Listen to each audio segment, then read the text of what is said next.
school. I've had all kinds of experiences with it. Sometimes you get a great teacher who can make you excited about learning and can clearly explain the content to you. I had this one science teacher who let me hold her snake on the first day of school, and the girls who were sitting next to me were all freaking out. "Oh my gosh, keep that snake away from me!"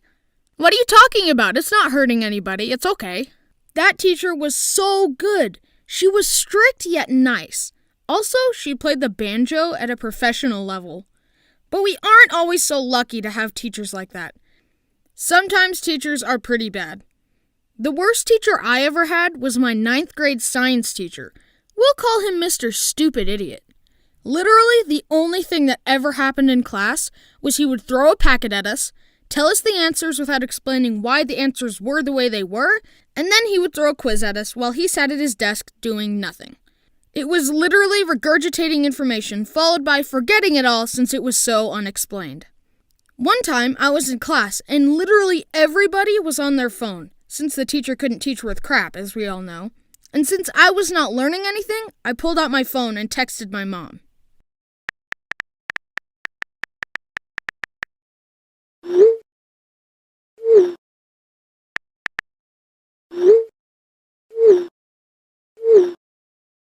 And then, "Bryson, give me your phone." I looked up at Mr. Stupid Idiot. "You're kidding me, right? You do see how literally everyone else in here is on their phone, and you single me out?" He just said, "Give me your phone," again. I was so mad. Literally everyone else there was on their phone, but I guess since I'm a tiny little blonde kid, it made me an easy target because he was probably intimidated by the other kids. And I understand that I shouldn't have been on my phone in class, but I literally pulled it out for 2 seconds to text my mom, and the second my phone came out, he singled me out, even though everybody else was on their phone the entire period. In fact, my friend Dallin worked as a janitor after school there, and he was cleaning by the main office when he overheard a counselor yelling at that teacher. "Why do I have so many people complaining to me about how they aren't learning anything in your class?" Mr. Stupid Idiot said, "I don't know why. I give them comprehensive study guides before tests. I have interactive class lectures with class participation, and I always ask, 'Does anyone have any questions?' Which are all things that he did not do. This not only proves that he was a liar, but it also proves that he knew how to actually teach, but was choosing not to." Why does this happen to me? At the same school in 8th grade, I took a ceramics class. Ceramics is working with clay and stuff, and that teacher was so nice. We'll call her Miss Ceramics Teacher. She would have lessons on how to work with clay and prevent it from cracking or how to combine 2 pieces of clay together without it falling apart. It was so interesting and fun, and I learned so much. So, in 9th grade, I decided to take her class again. However, the class was only 1 semester, and I had her class in 2nd semester. So, I grinded through a semester of school until finally I could make cool stuff out of clay again. I had been hearing from my friend who had her in 1st semester talk about all the great projects they got to do, so I was so excited to get to work with clay again. I walked into class, sat down, and waited with anticipation. Then a substitute I had never seen before came walking in and started taking roll. I raised my hand. Where's Mrs. Ceramics Teacher?" "Oh yeah, she had a stroke." "What?" The week before I got into ceramics, the teacher had had a stroke and wouldn't be back for the rest of the semester. End my suffering. Also, don't worry, she is fine.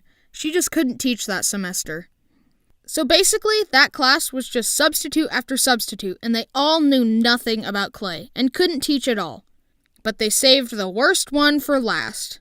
His name was Mr. Salazar. Just like Salazar Slytherin from the Harry Potter books. Look it up if you don't know what I'm talking about. But yeah, he always had this blank expression on his face. No emotion. And one day he came into class with a laptop, looked at Mrs. Ceramics Teacher's heavily decorated desk, and thought, "Oh, I'll just shove my laptop on here to make room." So like an idiot, he just shoved his laptop into all her ceramics pieces. Mrs. Ceramics Teacher's favorite vase teetered and then shattered into 1,000,000 pieces. "Dude, that was her favorite vase!" Nothing. "She worked so hard on that! What were you thinking?" Nothing. "Dude!" And then he just started teaching a lesson and didn't even acknowledge what he had just destroyed. What the heck even are you?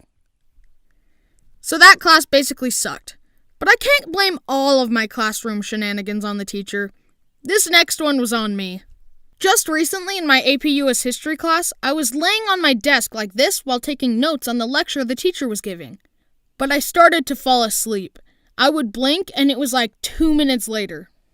Okay, class, now when Christopher Columbus discovered America, the Declaration of Independence declared that the Civil War had begun, and Hitler promised not to invade any more territories, but he lied, and Martin Luther King Jr. was super rad. Then Donald Trump was elected president. And that's what you need to know for the test. Bryson, can you please summarize the lecture we just had? Can you repeat the question? Now, my handwriting is already barely legible, but I looked at the notes I took while falling asleep, and it was literally chicken scratch. Here, look. This part doesn't even follow the lines. As you can see, my superpower of falling asleep really fast is both a blessing And a curse. So, yeah. Part 2? Hey there, it's been a while. Sorry this took a long time to make, but believe it or not, I do actually have other things to do other than animation. Like school.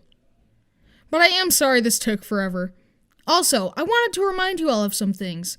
Please remember to not subscribe, and please don't tell your friends about the channel. And whatever you do, do not follow me on Twitter @Haminations, link in the description.